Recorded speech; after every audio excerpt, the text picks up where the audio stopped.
दर्शकवृन्द नमस्कार। कार्यक्रम संकल्पको आजको श्रृङ्खलामा तपाईलाई स्वागत छ। विपद जोखिम व्यवस्थापन र न्यूनीकरणसँग सम्बन्धित यो कार्यक्रममा आज हामी यही मे 21 देखि 23 तारिकसम्म स्विजरल्यान्डको राजधानी जेनेभामा संयुक्त राष्ट्रसङ्घले आयोजना गरेको ग्लोबल प्लेटफर्मको उपलब्धिको बारेमा चर्चा गर्छौं र यो उपलब्धिलाई नेपालको सन्दर्भमा केन्द्रित गर्छौं। तपाईलाई जानकारी गराउँ, सन् 2005 मा ह्योगो कार्य संरचना विश्वले पारित गरेपछि हरेक 2 वर्षको अन्तरमा संयुक्त राष्ट्रसङ्घले विश्वभरि भए गरेका विपद जोखिम न्यूनीकरणका उपलब्धिको बारेमा छलफल र बहस गर्नको लागि यो ग्लोबल प्लेटफर्म आयोजना गर्ने गर्छ। त्यस्तै मध्येको यो चौथो ग्लोबल प्लेटफर्म हो। यो प्लेटफर्ममा सहभागिता जनाउनको लागि नेपालका तर्फबाट विभिन्न सङ्घ संस्था र सरकारी निकायका प्रतिनिधिहरूले सहभागिता जनाउनु भएको थियो। उहाँहरूको अनुभव अनि नेपालले प्रस्तुत गरेको प्रतिवेदनले उल्लेख गरेका उपलब्धिहरू नै आजको छलफल र चर्चाको विषय हो र यसै सन्दर्भमा सबैभन्दा पहिले हामी कुराकानी गर्दैछौँ रेश्मीराज पाण्डे, जो सङ्घीय मामिला तथा स्थानीय विकास मन्त्रालयका सहसचिव हुनुहुन्छ। लागौँ उहाँसँग गरिएको यो कुराकानीतर्फ। केही समय अगाडि तपाईँहरू यो विपद जोखिम व्यवस्थापन सम्बन्धी अन्तर्राष्ट्रिय सम्मेलन भनेर जेनेभामा पुगेर आउनुभयो, सम्मेलनमा भाग लिएर आउनुभयो होइन? खास के थियो त्यो सम्मेलन, अलिकति बताउनुहोस्। यो global platform on disaster risk reduction भनेर 19 देखि 23 मे 2013 मा यो संयुक्त राष्ट्रसङ्घको UNISDR भन्ने संस्था छ, international strategy on disaster risk भनेर संयुक्त राष्ट्रसङ्घको, त्यसको तत्त्वावधानमा संसारभरिका सबै देशहरूबाट प्रतिनिधिहरू, करिब 4000 प्रतिनिधि सहभागी भएको यो विपद जोखिम व्यवस्थापनसँग सम्बन्धित अन्तर्राष्ट्रिय सम्मेलन थियो। त्यो सम्मेलनमा नेपालबाट गृह सचिवज्यूको नेतृत्वमा विभिन्न मन्त्रालयका हामी प्रतिनिधि गरेर 6 सदस्यीय प्रतिनिधिले हामीले भाग लियौँ। के एजेन्डामा छलफल भयो? जस्तो भनौँ न, अब विपद जोखिम व्यवस्थापन सम्बन्धी अन्तर्राष्ट्रिय सम्मेलन भनेको छ, त्यहाँ त अरू मुलुकको एक्सपिरियन्स पनि हामीले सुन्ने मौका पायौँ होइन? अब हेर्नुहोस्, अब त्यो सम्मेलनमा पनि अब विभिन्न सहभागी देशहरूले आफ्नो प्रस्तुति गर्नुभयो। आफ्नो देशले विपद जोखिम व्यवस्थापनका क्षेत्रमा काम गरेका कुराहरूलाई सबै देशले प्रस्तुति गर्नुभयो र उहाँहरूले यो पछिल्लो वर्षमा गरेका उपलब्धिहरू र आफ्ना यो विपद जोखिम व्यवस्थापनका क्षेत्रमा भएका समस्या चुनौतीहरूका बारेमा संसारभरिका यो सरकारहरूले आफ्नो प्रस्तुति गरे र त्यसबाट सबैको अनुभवहरूको आदान प्रदान भयो। त्योमा हामी कहाँ छौँ भन्ने अवस्था चाहिँ नि हामीलाई पनि जान्ने मौका पाइयो। प्राइभेट सेक्टरको इन्भल्भमेन्टको कुराहरू होला होइन? केही त्यस्तो पोइन्टमा छलफल हो भयो। जस्तो तपाईँले ठिक कुरा भन्नुभयो। अब यसमा सम्झाउनु भयो, यसमा चाहिँ नि फिलिपिन्सको सबैभन्दा धनाढ्य मध्येका चाहिँ नि खास गरेर त्यहाँको सुपरमार्केट SM भन्ने श्रृङ्खला रहेछ, त्यसको 47वटा आउटलेट भएको डिपार्टमेन्ट स्टोरका मालिक, जसको चाइनामा पनि 5वटा त्यसपछि आउटलेट रहेछ। उहाँ मिस्टर बी हुनुहुन्छ। उहाँ मिस्टर बीले त्यो कार्यक्रममा प्रस्तुताको एउटा मुख्य प्रस्तुता मध्येको हुनुहुन्थ्यो। उहाँले के कुरा राख्नुभयो भने यो निजी क्षेत्र पनि अनि त्यसपछि यो विपद जोखिम व्यवस्थापनलाई तयार भएर बस्नुपर्छ। अब जनताका सेवा प्रवाह सरकारले जसरी गर्छ, निजी क्षेत्रका पनि ठुला सेवा गर्ने संस्थाहरू छन्। जस्तो मैले तपाईसँग अघि कुरा गरेका थिएँ, सञ्चार जगत छ, त्यस्तै गरेर ब्याङ्किङ जगत छ, वित्तीय जगत, बिमा क्षेत्रका छन्, यातायात व्यवस्थापनका थुप्रो क्षेत्र छन्। ती सबै क्षेत्रमा र ठुला व्यावसायिक घरानाहरू, उद्योग व्यवसायहरू छन् जसमा जनताका लाखौँ रोजगारीहरू आश्रित छन्।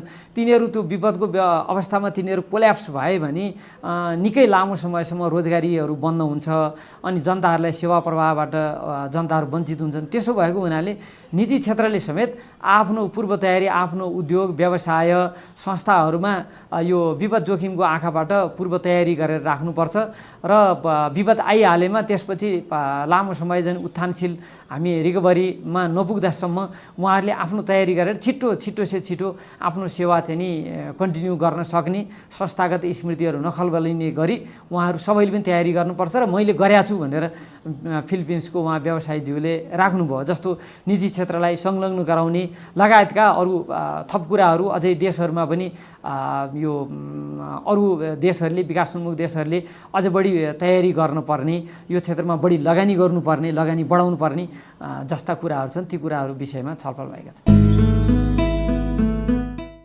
यो चौथो ग्लोबल प्लेटफर्ममा निजी क्षेत्रको लगानीलाई विपद जोखिम न्यूनीकरणका लागि कसरी बढाउन सकिन्छ, स्थानीय समुदायको सहभागिता मार्फत नीति निर्माणलाई कसरी सहयोग गर्न सकिन्छ, अनि सन् 2015मा ह्योगो कार्य संरचना सकिएपछि विपद जोखिम न्यूनीकरणका आधारहरू के बनाउने भन्ने लगायतका विषयवस्तुमा छलफल भएको थियो।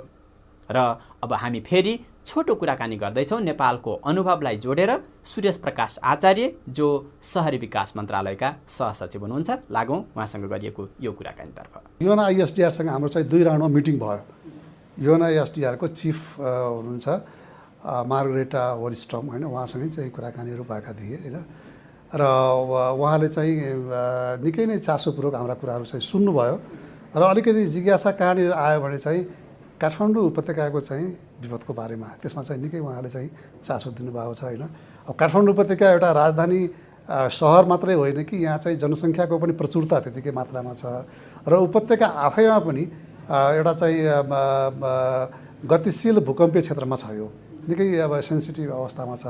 हालाकि यहाँ चाहिँ विगत 80 वर्षदेखि यता चाहिँ ठुलो भूकम्प गएको छैन, तर कुनै पनि बेला चाहिँ ठुलो भूकम्प आउन सक्ने सम्भावना त्यत्तिकै चाहिँ प्रबल छ। त्यसको लागि चाहिँ हामीले चाहिँ एउटा मात्रै उपाय के हो भने चाहिँ पूर्व तयारी, किनभने कुन बेला भूकम्प आउँछ कुन बेला विपद आउँछ भनेको त हामीलाई थाहा हुँदैन होइन। र पूर्व तयारी चाहिँ जति चाहिँ राम्रो हुन्छ त्यति नै चाहिँ हामीले चाहिँ मानवीय क्षति अथवा चाहिँ सम्पत्तिको क्षतिलाई चाहिँ हामीले चाहिँ न्यूनीकरण गर्न सक्छन्। त्यसकारण पनि भनौँ न उहाँ मार्गरेटासँग चाहिँ हाम्रो चाहिँ छलफल चाहिँ निकै एउटा लाभदायक नै भयो। उहाँले चाहिँ एउटा केही नयाँ कार्यक्रमहरू ल्याउने भन्ने इन्डिकेसन चाहिँ दिनुभएको छ होइन। त्यस्तै चाहिँ अर्को अब हाम्रो छलफल चाहिँ उसँग भयो वर्ल्ड ब्याङ्कसँग। र वर्ल्ड ब्याङ्कले चाहिँ खास गरी चाहिँ यो नेपालमा रहेका सरकारी भवनहरूको चाहिँ सुदृढीकरणको लागि चाहिँ उहाँले अलिकति रुचि देखाउनु भएको छ। सरकारी भवनहरू के छ भनेपछि हामी कहाँ अब अधिकांश भवनहरू पुराना छन्। अब नयाँ बन्ने भवनहरूमा चाहिँ त सरकारले भवन संहिता जारी गरेको छ, त्यो अनुसार चाहिँ बनिरहेकै छ। ती भवनहरू चाहिँ आफैमा राम्रो छन्, बलियो छन् होइन। तर जुन पुराना भवनहरू छन् ती भवनहरूलाई चाहिँ त प्रबलीकरण गरेर चाहिँ त्यसलाई चाहिँ बलियो बनाउनु पऱ्यो होइन, मोर रेजिलियन्ट बनाउनु पऱ्यो होइन। अब त्यो बनाउनको लागि चाहिँ रेट्रोफिटिङ गर्नको लागि चाहिँ अब रिसोर्स चाहियो हामीलाई। अब त्यसमा चाहिँ वर्ल्ड ब्याङ्कले चाहिँ अलिक चासो चाहिँ देखाएको हामीले पायौँ होइन। अनि तेस्रो पक्षमा चाहिँ हामीले चाहिँ UNDP-को BCPR-ले पनि यहाँ चाहिँ अलिकति रुचि देखाउनु भएको छ। उहाँले भन्नुभयो कि नेपाल हाम्रो प्रायोरिटीमा पर्छ भन्ने कुराहरू त्यहाँ राख्नुभयो उहाँले। र अहिले जुन UNDP मार्फत CDRMP भन्ने एउटा प्रोग्राम हामी कहाँ चलिरहेछ, comprehensive disaster risk management programme भएर होइन। त्यो प्रोग्राममा चाहिँ उहाँले चाहिँ उल्लेखित फाइनेन्सियल रिसोर्सको व्यवस्थापनको एउटा चाहिँ इन्ट्रेस्ट चाहिँ उहाँले देखाउनु भएको छ। त्यसमा एउटा महत्त्वपूर्ण कुरा के आयो भने चाहिँ invest today for safer tomorrow भन्ने किसिमको कुरा चाहिँ एकदमै जोरदार रूपमा आएको छ कि त्यो चिज चाहिँ एकदमै हामीलाई चाहिँ महत्त्वपूर्ण लाग्यो। र अब नेपालमा पनि भनौँ न यो सम्मेलनमा भाग लिएर आइसकेपछि हामीले चाहिँ अब गृह मन्त्रालय र अरू सरकारवाला मन्त्रालयहरू मिलेर यो पक्षलाई चाहिँ अगाडि बढाउने चाहिँ हामीले चाहिँ सोच चाहिँ लिएका छौँ। यो ग्लोबल प्लेटफर्ममा सरकारी निकायका अलावा विभिन्न सङ्घ संस्थाहरूका तर्फबाट पनि प्रतिनिधित्व जनाइएको थियो। त्यसैमध्येको एक संस्था नेपाल रेड क्रस सोसाइटी, जसको तर्फबाट प्रतिनिधित्व गर्ने उमेश ढकालसँग हामी कुराकानी गर्दैछौँ यही ग्लोबल प्लेटफर्मको नेपालको अनुभवको बारेमा। लागौँ उहाँसँग गरिएको यो कुराकानीतर्फ। हाम्रो प्रगतिको स्थिति हेर्दाखेरि चाहिँ हामीले सन्तोष गर्नुपर्ने स्थिति नै छ। विशेष गरी अब HFA आइसकेपछि नेपालमा पनि यो विपद न्यूनीकरणको क्षेत्रमा चाहिँ धेरै कामहरू गतिविधिहरू अगाडि बढिराखेका छन्, सरकारी क्षेत्रबाट पनि गैर सरकारी चाहिँ क्षेत्रबाट पनि। तथापि अब हामीले अरू धेरै गर्नुपर्ने छ, किनभने विपद जोखिमको हिसाबले चाहिँ अब नेपाल एउटा चाहिँ हाई भल्नरेबल कन्ट्री भएको कारणले गर्दाखेरि हामीले गर्नुपर्ने त धेरै छ। तथापि अब जुन किसिमको प्रयासहरू भइराखेका छन् त्यो अत्यन्तै सकारात्मक स्थितिमा अगाडि बढिराखेका छन्। जस्तो उदाहरणको रूपमा भन्दाखेरि चाहिँ अब national strategy for disaster risk management भनेर चाहिँ सरकारको तर्फबाट इन्डोर्स भयो। त्यस्तै गरी चाहिँ अब नेपाल रिस्क रिडक्सन कन्सोर्टियम भन्ने चाहिँ कन्सोर्टियमको स्थापना भयो। फ्ल्यागसिप एरियाजहरू आइडेन्टिफाई भएर सबैले कोअर्डिनेटेड हिसाबमा काम गर्ने चाहिँ परिपाटीको थालनी भएको छ, जसमा चाहिँ अब विभिन्न सरकारहरू, इन्टरनेसनल फाइनेन्सियल इन्स्टिट्युसन जस्तै world bank, Asian development bank, रेडक्रसको अन्तर्राष्ट्रिय महासङ्घ आदि संस्थाहरूले चाहिँ यो कुरालाई लिड गरेर, त्यस्तै गरी चाहिँ गभर्मेन्टको तर्फबाट चाहिँ यसमा चाहिँ एकदमै प्रभावकारी रूपमा संलग्नता भएर लिड लिएर जुन कामहरू भइराखेको छ त्यसले पनि एउटा चाहिँ निश्चित दिशाहरू दिनमा सहयोग पुर्याएको छ। ग्लोबल इस्युजहरू के हो र त्यो ग्लोबल इस्युजहरूलाई एड्रेस गर्न कन्ट्रीहरूले के गरेका छन् भन्ने किसिमको पनि त्यहाँ रिपोर्ट पेश हुन्छ। जस्तो अब नेपालको तर्फबाट चाहिँ गृह सचिवज्यूले अब हामी चाहिँ अहिले कुन स्थितिमा छौँ भनेर चाहिँ नेपालको रिपोर्ट पनि प्रस्तुत गर्नुभएको थियो। त्यसले गर्दाखेरि चाहिँ एटेन्सन निश्चित रूपमा छ एउटा कुरा।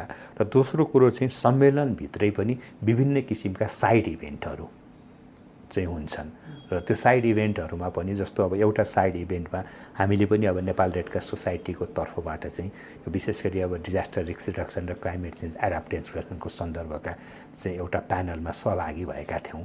त्यस्तै गरी अब गभर्मेन्टको तर्फबाट पनि अरू प्यानलहरूमा सहभागी भएर चाहिँ त्यो साइड इभेन्टहरूमा चाहिँ हाम्रो आफ्नो इस्युहरू पनि हामीले प्रस्तुत गऱ्यौँ। हामी अगाडि कसरी बढ्ने भन्ने कुराको आफ्नो योजनाहरू पनि हामीले तयार गऱ्यौँ। त्यसले गर्दाखेरि समग्र रूपमा चाहिँ यो एउटा चाहिँ इन्फर्मेसन एक्सचेन्जको चाहिँ फोरम पनि भएको कारणले गर्दाखेरि हामीले चाहिँ यसलाई एउटा अवसरको रूपमा पनि ल्याउँ।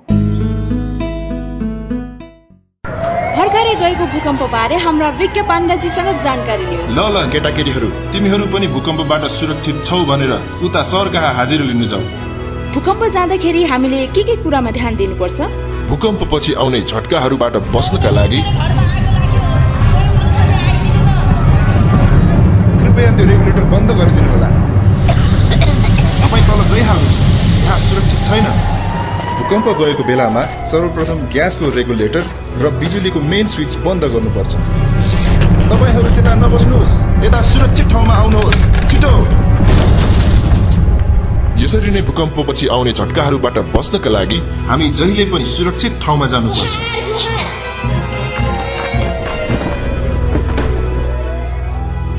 आत्तिनु पर्दैन, तपाईको बच्चा सुरक्षित छ।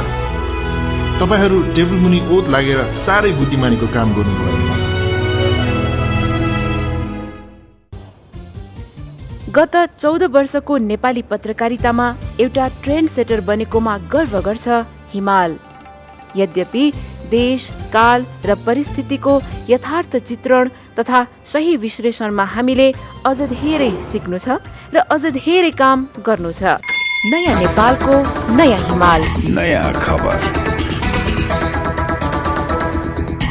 हिमाल खबर पत्रिका, हरेक आइतबार। सन् 2005मा ह्योगो फ्रेमवर्क अफ एक्सन पारित गरिसकेपछि नेपालले विपद जोखिम न्यूनीकरणको क्षेत्रमा केही राम्रा उपलब्धिहरू पनि हासिल गरेको छ। जुन उपलब्धि र अनुभवलाई यो ग्लोबल प्लेटफर्ममा औपचारिक र अनौपचारिक ढङ्गले प्रस्तुत गरिएको पनि थियो। त्यसो भए हामीले हासिल गरेका प्रगतिहरू के कस्ता हुन् त? अब हामी यसै प्रसङ्गलाई जोड्छौँ भूकम्प प्रविधि राष्ट्रिय समाज नेपालका कम्युनिकेसन एन्ड आउटरिच म्यानेजर खड्कसेन ओलीसँग गरिएको यो कुराकानी मार्फत। खास गरी सरकारी तहबाट, सरकारी क्षेत्रबाट, सरकारी स्तरबाट मुलुकमा समग्र विपद जोखिम न्यूनीकरणको प्रगतिको अवस्था यो छ भनेर राष्ट्रसङ्घीय निकायमा, राष्ट्रसङ्घीय सम्मेलन, विश्व सम्मेलनमा प्रस्तुत गर्ने काम हुन्छ 2 वर्षमा। र यो पल्ट पनि गत मे महिनामा यहाँले जुन अहिले रिपोर्ट गरिरहनु भएको छ त्यो सन्दर्भ पाएर नेपाल सरकारका तर्फबाट चाहिँ प्रस्तुत भएको छ। तर सँगसँगै यो सिभिल सोसाइटी अर्गनाइजेसनहरूको तर्फबाट र खास गरी समुदाय स्तर र स्थानीय सरकारी निकायहरूको तर्फबाट विपद जोखिम न्यूनीकरणका क्षेत्रमा भएका प्रयत्नहरू के कस्ता रहेका छन् र प्रगतिको अवस्था के रहेको छ, अथवा स्थानीय समुदायका व्यक्तित्वहरू कति हदसम्म लाभान्वित हुन सकेका छन् भनेर विश्वव्यापी रूपमा चाहिँ सर्वे पनि हुने गरेको छ। यो views from the front line भन्ने प्रोजेक्ट अथवा यो सर्वेक्षण अन्तर्गत नेपाल र साउथ एसियाको लागि चाहिँ भूकम्प राष्ट्रिय समाज नेपालको तर्फबाट हामीले समन्वय गरेका थियौँ। त्यसको यहाँलाई एउटा सन्दर्भ हेऱ्यो भने चाहिँ विश्वमै भएको प्रगतिहरूको विपद जोखिम न्यूनीकरणका क्षेत्रमा भएको प्रगतिहरूको बारेमा चाहिँ यो एउटा समरी रिपोर्ट पनि आएको छ। यसबाट हेऱ्यौँ भने हाम्रो यहाँनिर यो संसारभरिको 57वटा अहिले चाहिँ 57वटा मुलुकको सर्वेक्षण भएको थियो। त्यसरी हेऱ्यौँ भने नेपाल चाहिँ यो बिचतिर छौँ हामी। यसले के देखाउँछ भन्दाखेरि हामी सही दिशामा छौँ, प्रयत्नहरू केही भएका छन् तर ती पर्याप्त छैनन्। तपाईँले जोडिहाल्नुभयो होइन, सकारात्मक पहलहरू धेरै भएको छ, पर्याप्त छैन। अबको बाटो चाहिँ के हुन्छ, कसरी अगाडि बढ्नुपर्छ जस्तो लाग्छ? अहिलेको विश्वको बहस र खास गरी अस्ति भर्खर सम्पन्न भएको जेनेभामा सम्पन्न भएको राष्ट्रसङ्घीय विश्व सम्मेलन, राष्ट्रसङ्घीय निकायले समन्वय गरेको विश्व सम्मेलन जुन थियो, त्यहाँनिर पनि एउटा छलफल र बहसको केन्द्रबिन्दु भनेको के रहेको छ भन्दाखेरि अबको रणनीतिक प्राथमिकता के हुने भन्ने विषय छ। अहिले पनि हामी 2005कै अवस्थाबाट काम गर्न अगाडि कन्टिन्यू गर्ने, त्यसलाई नै निरन्तरता दिने हो अथवा नयाँ ढङ्गले अगाडि बढ्ने हो भन्ने कुराहरूमा चाहिँ लगभग एक खालको मतैक्यता अथवा एकमत केमा देखिएको छ भन्दाखेरि अहिले पनि एचएफएका 5वटा प्रायोरिटीहरू जुन छ, जुन रणनीतिक प्राथमिकताहरू छ, त्यसको सान्दर्भिकता अहिले पनि छ र त्यसमै काम गर्नु जरुरी छ। तर त्यसमा अझै थप केही ठाउँहरूमा चाहिँ जोड दिनु जरुरी छ भन्ने देखिन्छ र त्यसमा सिभिल सोसाइटीको तर्फबाट चाहिँ 5वटा रिकमेन्डेसनहरू चाहिँ प्रस्तुत गरिएको छ। त्यो अन्तर्गत चाहिँ जस्तो पहिलोमा हेर्ने हो भने चाहिँ अहिलेको विद्यमान रणनीतिक प्राथमिकता भनेर जसलाई तोकेका छौँ, त्यसले यो ठुलो खालको विपद घटनाहरूलाई चाहिँ बढी केन्द्रमा राखेको छ, ध्यान दिएको पाइन्छ। तर जबकि क्षतिका हिसाबले कुरा गर्ने हो भने चाहिँ यो एभ्रिडे डिजास्टरहरू, सानातिना डिजास्टर घटनाहरू, सानातिना प्रकोपका घटनाहरूले चाहिँ ठुलो सङ्ख्यामा जनधनको क्षति गरिराखेको अवस्था, दिन प्रतिदिन घटित भइरहने घटनाहरूलाई पनि हामीले प्राथमिकताको विषयमा लैजानुपर्छ भन्ने कुरा एउटा विषय बनेको छ। अर्को चाहिँ बढ्ता जोखिममा रहेका, बढ्ता आर्थिक विपन्नता भइरहेका समुदायहरूमा चाहिँ बढी केन्द्रित रहनुपर्छ हाम्रा गतिविधिहरू, हाम्रो प्रयत्नहरू भन्ने रहेको छ। त्यस्तै गरेर तेस्रो प्राथमिकताको रूपमा चाहिँ यो जोखिमको अन्तर्निहित कारण के हो, कारक तत्त्व के हो, त्यसलाई चाहिँ ठम्ब्याउने र त्यसलाई ठाउँको ठाउँ त्यसलाई मिटिगेट गर्ने, त्यसलाई न्यूनीकरण गर्ने विषय चाहिँ प्राथमिकताको विषयमा राख्नुपर्छ भन्ने छ। र अर्को चौथोमा चाहिँ यो अहिले धेरैमा खास गरी विश्वव्यापी रूपमै धेरै ठाउँमा राम्रा उपलब्धिहरू पनि भएका छन्, मैले अघि भनिसकेको छु। तर कतिपय अवस्थामा अझै पनि नीतिगत रूपमै अस्पष्टताहरू रहिरहेका छन्। हामी पनि नीतिगत रूपमा हेऱ्यौँ भने धेरै गर्व गर्नुपर्ने अवस्थामा पुगिसकेको अवस्था छैन। त्यसका लागि चाहिँ कहाँनिर पुगेको छैन त, हामीले पुर्याउनु पर्ने पहल कदमी कहाँ पुगेको छैन भन्दाखेरि राजनीतिक स्तरमा गर्नुपर्ने अथवा नेतृत्व तहमा गर्नुपर्ने एडभोकेसीको कुराहरूमा पनि जोड दिनुपर्छ भन्ने कुरा गरेको छ। र फाइनल 5औं प्राथमिकताको रूपमा चाहिँ यो 5औं प्राथमिकताको रूपमा चाहिँ हामीले सिभिल सोसाइटी अर्गनाइजेसनको तर्फबाट त्यो कुरालाई विषयलाई उठान गरेका थियौँ। तर अहिलेको यो विपद जोखिम न्यूनीकरण सम्बन्धी विश्व सम्मेलनले पनि बडो केन्द्रमा राखेर छलफल बहसलाई अगाडि बढाएको विषय भनेको निजी क्षेत्रको सहभागिताको विषय हो। हरेक 2-2 वर्षको अन्तरमा ह्योगो फ्रेमवर्क अफ एक्सनसँग सम्बन्धित रहेर हरेक मुलुकले आफ्नो प्रगति प्रतिवेदन पेश गर्ने गर्छन्। यो ग्लोबल प्लेटफर्ममा पनि नेपालले आफ्नो देशको प्रगति प्रतिवेदन बुझाएको छ विपद जोखिम न्यूनीकरणसँग सम्बन्धित र यो क्षेत्रमा हासिल गरिएका प्रगतिलाई जोडेर। त्यसो भए हामीले गरेका प्रगतिहरू के हुन् त? अब हामी यसै सेरोफेरोमा कुराकानी गर्छौँ गृह मन्त्रालयका सहसचिव लक्ष्मी ढकालसँग। लागौँ यो कुराकानीतर्फ। भर्खर यो जेनेभामा सम्पन्न भएको जुन चौथो ग्लोबल प्लेटफर्म भनेर भन्छौँ हामी, यसमा यहाँ सहभागी भएर पनि आउनुभयो होइन?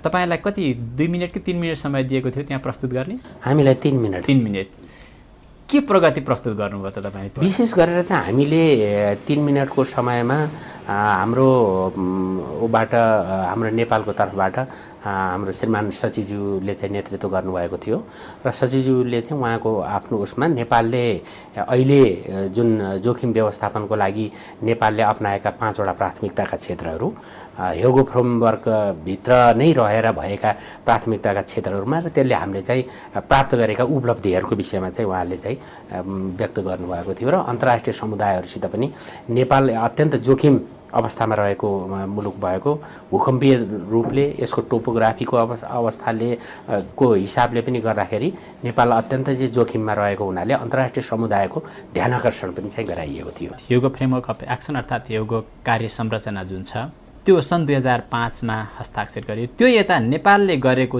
प्रगति चाहिँ के हो अहिलेसम्म? अब यसमा नेपालले धेरै त्यस क्षेत्रमा चाहिँ धेरै नै प्रगति हासिल गरेको छ। अब नीतिगत रूपमा अथवा चाहिँ संरचनागत रूपमा पनि देखि लिएर चाहिँ नेपालले चाहिँ धेरै यसमा चाहिँ काम गरिराखेको अवस्थाहरू छ। सबभन्दा पहिला त जोखिमको अवस्थाहरू चाहिँ के हो भनेर चाहिँ हामीले चाहिँ जान्नुपर्ने स्थितिहरू, पहिला चाहिँ जोखिम कस्तो छ भन्ने विषयमा जानकारी गराउने भन्ने किसिमको कुराहरू चाहिँ एउटा छ।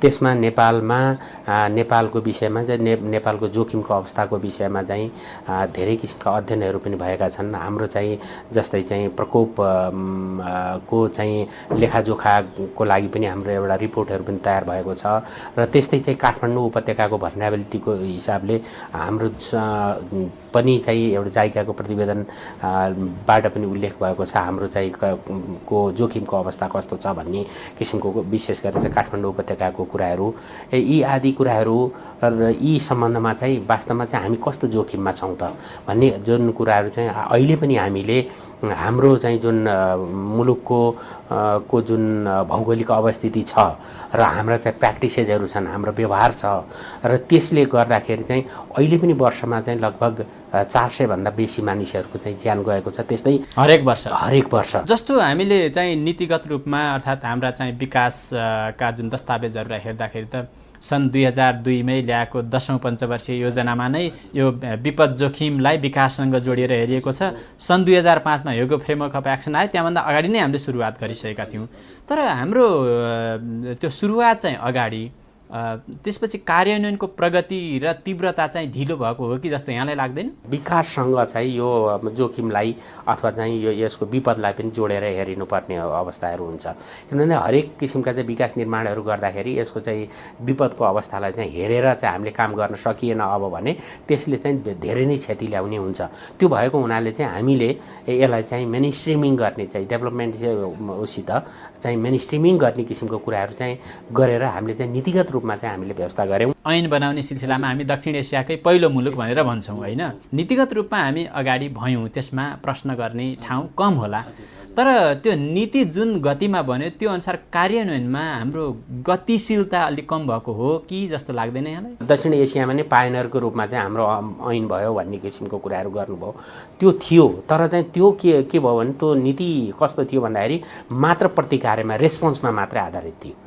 त्यो चाहिँ बढी त्यसको फोकस प्रतिकार्यमा मात्रै थियो। तर विपद भन्ने बित्तिकै चाहिँ यसको पूर्व तयारीदेखि लिएर पछि चाहिँ यसबाट चाहिँ पुनर्लाभका कुराहरू, रिकभरीका कुराहरूसम्म पनि हेरिनुपर्छ भन्ने किसिमको चाहिँ पछि चाहिँ विभिन्न व्याख्या र अनुभावले त्यो कुरा चाहिँ ल्यायो। तर त्यतिखेरको बुझाइ त त्यही नै थियो। हाम्रो त्यति बेला चाहिँ जुन ऐनमा चाहिँ उल्लेख भएको थियो, उल्लेख भएको कुराहरूमा हामीले जुन रेस्पोन्सको काम हो त्यो रेस्पोन्सको काममा चाहिँ हामी चाहिँ बढी ध्यान केन्द्रित गऱ्यौँ र रेस्पोन्स गरिराखेका पनि। यो सम्बन्धमा के हुँदो रहेछ भने निजी क्षेत्रको संलग्नता र उहाँहरूको चाहिँ पहलले पनि धेरै सहयोग गर्ने जस्तो चाहिँ देखियो।